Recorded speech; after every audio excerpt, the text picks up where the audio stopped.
el excéntrico es una especie de como un veneno, como decía Julio Tous en el Máster de Barcelona, y que dependiendo de la dosis será antídoto o será veneno. Es decir, que si tú das excéntricos midiéndolo poco a poco, será cada vez más fuerte, le estás dando un antídoto, si te pasas, darás un veneno. Entonces hay que tener cuidado de dar antídoto siempre y no dar veneno, ¿vale?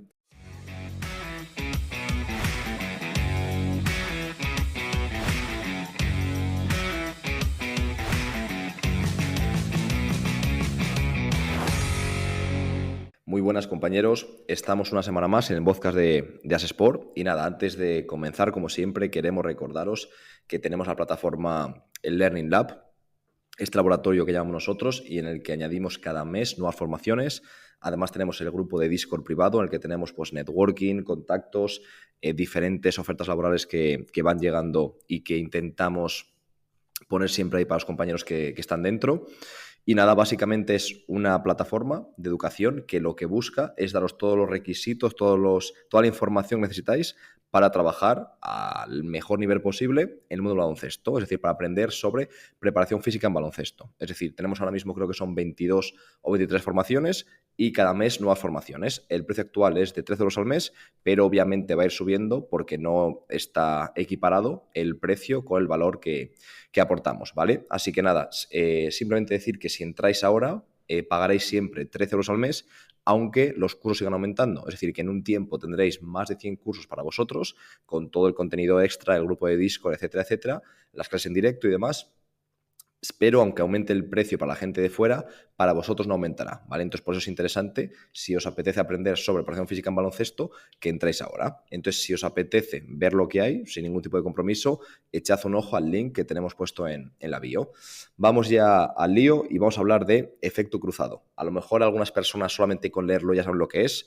En inglés se suele llamar cross education y básicamente hace referencia a ese fenómeno por el que entrenando un miembro se mejora también el otro. Es decir, lo lógico quizás sería pensar que si entro el brazo derecho, mejor el brazo derecho y punto. Aunque obviamente mejoro mucho más el derecho que el izquierdo, también mejoro el izquierdo. Vamos a ver luego por qué se puede dar, pero básicamente esto es lo que tenemos que entender, que trabajando un gesto unilateral no solamente mejoro ese miembro, sino también el contralateral, es decir, el opuesto, ¿vale? Hay que decir que tenemos toda esta información de este podcast. Está extraída principalmente, aunque no únicamente, pero sí principalmente de 4 artículos. Esos artículos están puestos en la biografía, ¿vale? Entonces, si alguien quiere ir un poco más allá y quiere leerlos línea por línea, que sepa que puede descargarlos y ya está, y los podréis leer. Entonces, de ellos hemos traído la siguiente información. En primer lugar, tenemos que decir que se da independientemente del sexo, de si es tren superior o inferior el miembro trabajado y el miembro lesionado. Da igual que sean grupos musculares grandes o pequeños, sigue sucediendo. También que se da con contracciones voluntarias, eléctricas, como electroestimulación, y también con imaginadas. Ya ahondaremos un poco más sobre esto más adelante y también en un episodio específico, ¿vale? Y también se dan tareas técnicas, no solamente en fuerza. Es decir, si tú, por ejemplo, estás lesionado imagínate, con cabestrillo y el brazo izquierdo, no puedes utilizarlo para nada, por ejemplo, y quieres empezar a aprender una nueva actividad con el brazo derecho, cuando te quite el cabestrillo, el izquierdo obviamente no va a estar como el derecho a ese nivel en esa actividad nueva, pero va a estar mejor que si no hubieses hecho nada con el derecho. Imagínate, por ejemplo, tú nunca has jugado al baloncesto y te lesionas el brazo derecho, por ejemplo, vamos a poner que es el dominante. Te lesionas el brazo dominante y empiezas a practicar, solo por probar, tiro libre con el izquierdo. Cuando te quite el cabestrillo, parte de esas ganancias en técnica, en ese gesto motor concreto, se habrán transferido al otro miembro. Por lo tanto, el miembro derecho, el que está lesionado, no parte de cero. Ese es un poco el efecto cruzado aplicado a la técnica, a los skills. Vale, ¿cuánto se mejora realmente? Porque esto suena un poco a magufada. A ver, yo antes de haber leído mucho sobre esto, que empecé hace años, la verdad, lo leí bastante pronto, me sonaba un poco no sé si creérmelo, pero bueno, la verdad es que la evidencia es clara y hay muchísimos estudios. No es algo nuevo, no es algo tan novedoso, aunque es interesante. Entonces, hay muchísima diferencia de resultados reportados. ¿Por qué? Porque hay mucha diferencia de sujetos, de estudios, de población, de intervención, hay muchísima diferencia. Como hay tanta heterogeneidad, obviamente los resultados también son heterogéneos. Entonces, los han cifrado entre un 3 y un 88%. Es decir, en el peor de los casos se sigue mejorando el miembro no entrenado, pero es que en el mejor de los casos se mejora casi lo mismo, que obviamente parece exagerado, pero bueno, habrá que ver qué tipo de variable había analizado. Entonces, como comentamos, había mucha diferencia en los estudios, por lo tanto, no podemos extraer o no podemos fiarnos de este rango tan exageradamente grande. Otros estudios, que yo, por ejemplo, cito a Lee y a Carroll 2007, me parece lógico lo que encontraron ellos, y que es mejoras en el miembro entrenado, por ejemplo, de un 35% con un programa concreto, ¿vale? Es decir, se podría mejorar más, menos, dependerá del techo del sujeto y su experiencia en trabajo de fuerza, pero este estudio en concreto mejoró un 35%. En el miembro no entrenado, el contralateral, 7,8%, es decir, casi un 8%. Una cosa, yo creo que bastante razonable. Es decir, se mejora más o menos la cuarta o la quinta parte del miembro no entrenado que el entrenado. Luego veremos y os explicaremos protocolos concretos para maximizar esa transferencia, pero ya vemos que es una cosa que no es, es decir, que no podemos obviarlo, que la mejora es bastante importante y que un 8% respecto a un 35% que se mejora el que entrenas está muy bien, ¿vale? Es decir, no podemos, por así decirlo, decir que no vale la pena o despreciarlo si tenemos un jugador lesionado y podemos mejorar ese 8% su miembro lesionado, ¿vale? Hay que ahora analizar por qué ocurre. Creo que es clave y que no podemos empezar a utilizarlo sin saber exactamente cuáles son los mecanismos, o por lo menos lo aprovecharemos más si sabemos qué mecanismos están implicados, ¿vale? No parece que se deba a mecanismos musculares. Es decir, hay diferentes estudios que analizaban en el miembro no entrenado qué pasaba con sus enzimas musculares y no parecía que hubiese cambios significativos. Y tampoco se solía encontrar un aumento de la actividad eléctrica, es decir, la electromiografía de superficie no mostraba cambios significativos cuando el miembro no entrenado era analizado a la vez que el entrenado se entrenaba. Es decir, que no parece que esos mecanismos a nivel periférico, a nivel muscular, sean importantes o tengan prácticamente ningún tipo de papel, ¿vale? Probablemente en parte se deba a adaptaciones espinales. Por ejemplo, el reflejo de Hoffman, que es una prueba neurológica en la que se utiliza un reflejo eléctrico evocado, y que vimos que 3 estudios lo analizaban y vieron que en el miembro no entrenado no se producían cambios importantes. Es decir, que las adaptaciones neuronales en el miembro no entrenado parece que ocurren principalmente a un nivel cortical superior, ¿vale? Tiene que ocurrir más alto a nivel de conexión mente-músculo. Luego explicaremos dónde creemos. Por lo tanto, ¿cuál es el principal factor? Si ya hemos dicho que no es muscular, ya hemos dicho que no es principalmente espinal, pues principalmente es cortical. Es decir, hay un concepto que se llama motor irradiation, y lo digo en inglés porque no he visto la traducción literal del concepto en el castellano. A lo mejor alguien la conoce, pero no la conozco, la verdad. Sería algo así como irradiación motora, pero lo he buscado y no está contemplado, así que se debe llamar de alguna otra forma que no lo domino. Entonces es motor irradiation. Básicamente el concepto es cuando activamos un miembro, por ejemplo, el brazo derecho, no solamente activamos ese área del cerebro asociada al brazo derecho, sino a ambos brazos. Es decir, es una activación bilateral, del área motora. ¿Y a qué se debe? Principalmente a las conexiones interhemisféricas que se dan a través del cuerpo calloso. Es decir, el cuerpo calloso es, por así decirlo, la barrera entre un lóbulo, el lóbulo derecho, y el izquierdo, el hemisferio derecho y el hemisferio izquierdo, mejor dicho. Y esas conexiones entre hemisferios parece que es la principal razón, el principal camino para que se dé este motor irradiation. Y también en torno al 15% se achaca a las conexiones ipsilaterales, es decir, las conexiones dentro del mismo hemisferio, o derecho o izquierdo, pero como hemos dicho, en menor medida, ¿vale? Vamos ahora a analizar diferentes investigaciones, las que os hemos citado principalmente y alguna otra, y a citar sus resultados más interesantes, ¿vale? Entonces, en una de ellas, por ejemplo, que creo que es interesante, se veía cómo el miembro entrenado y el no entrenado eran comparados, ¿vale? ¿Qué ocurría con el entrenado? La idea aquí era intentar ver, vale, ya sabemos que se produce efecto cruzado, cómo conseguir maximizarlo y qué tipo de contracción tiene más o produce más efecto cruzado y cuál produce menos, ¿vale? Vamos a ver comparando concéntrico y excéntrico. Concéntrico mejoraba la fuerza, un 64%, excéntrico, un 62%, ¿vale? Vemos que prácticamente lo mismo. Hay estudios de todo tipo, hay muchos estudios que afirman que la fuerza excéntrica mejora más ganancias, pero va a depender de cuánta sobrecarga crees, de cómo de excéntrico es el estímulo, de en qué tiempo dureza fase excéntrica, un montón de variables, ¿vale? Pero eso nos interesa ahora. Vamos a ver ahora el miembro no entrenado, que esto es lo que interesa, ¿vale? Pues vemos que la contracción concéntrica, mejoró, como hemos dicho, el miembro entrenado un 64%, el no entrenado un 28%, que está muy bien, ¿vale? Era más que lo que dijimos al principio, ya que fuimos más conservadores para que en el caso de duda seamos más conservadores que lo contrario, ¿vale? ¿Qué ocurría con el grupo de entrenamiento excéntrico? Como hemos dicho, el miembro entrenado mejoraba un 62% y el no entrenado un 47%. Es decir, si vemos el miembro entrenado, prácticamente misma mejora concéntrica-excéntrica. Si realizamos efecto cruzado, el grupo excéntrico casi el doble de mejora que el grupo concéntrico, ¿vale? Esto se observa prácticamente en todos los estudios, que las contracciones excéntricas producen mayor efecto cruzado que las concéntricas o las isométricas. ¿Cuáles son las razones? Vamos a analizar algunas de ellas, algunas de las posibles razones, ¿vale? ¿Cuáles son las razones? Vamos a analizar algunas de las posibles razones de que el entrenamiento excéntrico sea óptimo o sea mejor que el concéntrico para producir efecto cruzado. En primer lugar, reduce la inhibición intracortical, ¿vale?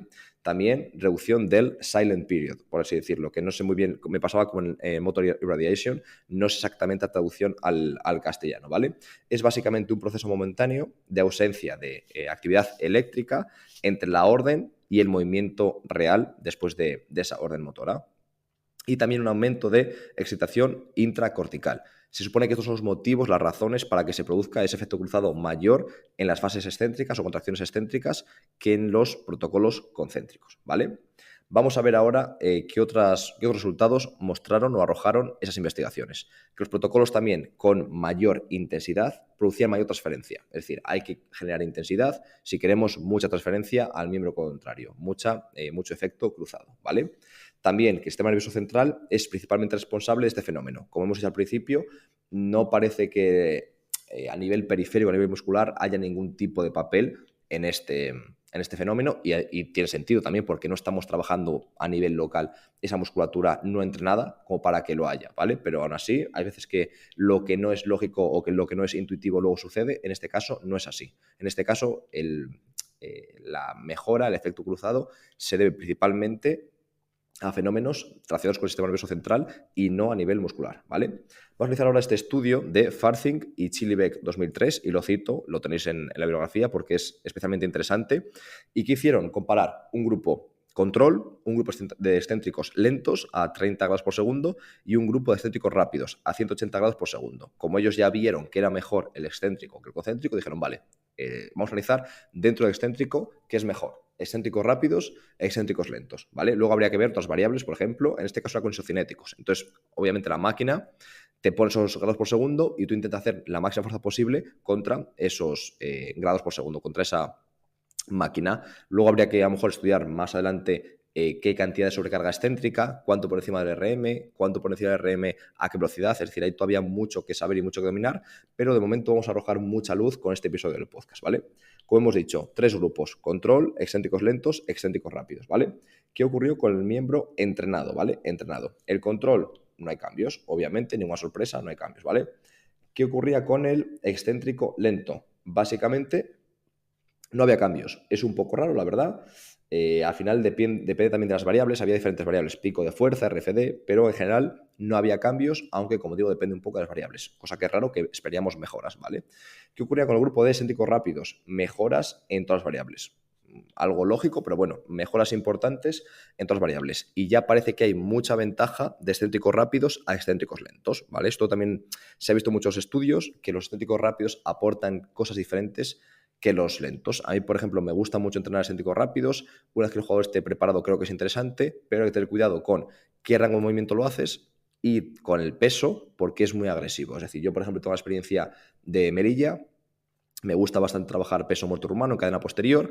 Creo que es un ejercicio muy interesante que trabaja en la cadena posterior, isquiosurales, en una longitud muy amplia, con una carga muy amplia, que eso no suele pasar. Es decir, al final muchas veces la carga es alta y el ROM es corto, o al contrario. Es decir, el pico de fuerza es raro que esté con el músculo muy elongado. Y el peso muerto humano pasa bastante eso, que cuando el músculo está elongado tenemos una sobrecarga muy importante en ese grupo muscular, ¿vale? Pues yo quería ir añadiendo poco a poco excéntricos rápidos porque sabía de todos sus beneficios. Entonces, lo que hice fue reducir claramente el peso. Pues, por ejemplo, un jugador, imagínate, que trabajaba con 90, le ponía 50-55 y yo digo, es mucho más ligero, ¿vale? ¿Qué pasó el primer día que hicimos los excéntricos rápidos? Todos unas agujetas brutales. Tuve suerte, no pasó nada, pero obviamente pasé un mal rato porque yo no esperaba eso y, sin embargo, generé unas agujetas que no era mi intención para nada. ¿Por qué? Porque subestimé la agresividad de un excéntrico a alta velocidad en alto ROM, ¿vale? Por lo tanto, mi consejo, que empecéis, lo que hago ahora, metiéndolo con poquísimo volumen, pero poquísimo me refiero a lo mejor una serie, 2 repeticiones, o 2 series, 2 repeticiones. Y seguramente con esto ya noten un pelín de agujetas y decís, vale, ese es el punto. El día siguiente a lo mejor 3, 2 de 3, al siguiente a lo mejor 2 de 4 y poco a poco generaréis esa resiliencia que hará bueno, al final el excéntrico es una especie de común veneno, como decía Julio Tous en el Máster de Barcelona, y que dependiendo de la dosis será antídoto o será veneno. Es decir, que si tú das excéntricos midiéndolo poco a poco, será cada vez más fuerte, le estás dando un antídoto, si te pasas, darás un veneno. Entonces hay que tener cuidado de dar antídoto siempre y no dar veneno, ¿vale? Entonces, básicamente, vamos a volver al lío que me he despistado. Bien entrenado, sin mucha sorpresa. Control, sin mejoras. Excéntrico lento, casi sin mejoras, aunque depende de la variable, había ciertas mejoras. Excéntrico rápido, muchas mejoras en todas las variables. Ya sabemos que parece que es mucho mejor excéntrico rápido que lento en el miembro entrenado. Vamos a ver ahora el no entrenado, lo que nos interesa. Control, ¿qué os parece? Obviamente, ningún tipo de mejoras, ¿vale? Excéntrico lento, empeoramiento, ¿vale? Esto es raro, pero es lo que ocurría, empeoramiento ligero. Y excéntrico rápido, mejora. No solamente en 180 grados por segundo, sino en todas las velocidades. Es decir, que el trabajo rápido transfería no solo a su velocidad, sino también a otras, que es muy interesante. Es decir, trabajando excéntrico rápido, mejoraban excéntricos gestos, excéntricos rápidos y excéntricos lentos. O sea, súper interesante. Y hay que decir que solamente era significativo a 180 grados por segundo, pero se ven las mejoras en los datos y creo que la tendencia es clara. Luego, a lo mejor por el tamaño muestral no daba esa significación, pero se veía claramente la tendencia de mejora enorme, tanto el mismo entrenado como el entrenado, con excéntricos rápidos. Y muy interesante que es no solamente a la velocidad a la que se trabaja, sino que transfería a otras velocidades, ¿vale? Vamos a ir ahora ya con la última parte, la que más nos interesará y la que a lo mejor algún compañero quiere escuchar esto y le ha sobrado el resto del podcast. Ningún problema. Vamos a por las aplicaciones prácticas. ¿Qué podemos decir? Contracciones excéntricas son superiores a concéntricas o a isométricas para generar el efecto cruzado. Es decir, si queremos un jugador seleccionado una articulación, un tobillo, una rodilla, un codo, lo que queramos.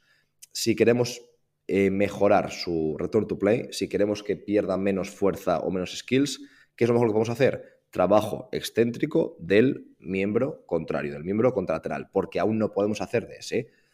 Sería interesante, y a lo mejor en otro podcast lo analizamos, añadir EMS, añadir electroestimulación en el tejido dañado, el tejido lesionado, lo antes posible. Pero a lo mejor al principio no somos capaces porque tiene que estar inmovilizado, por la razón que sea, ¿vale?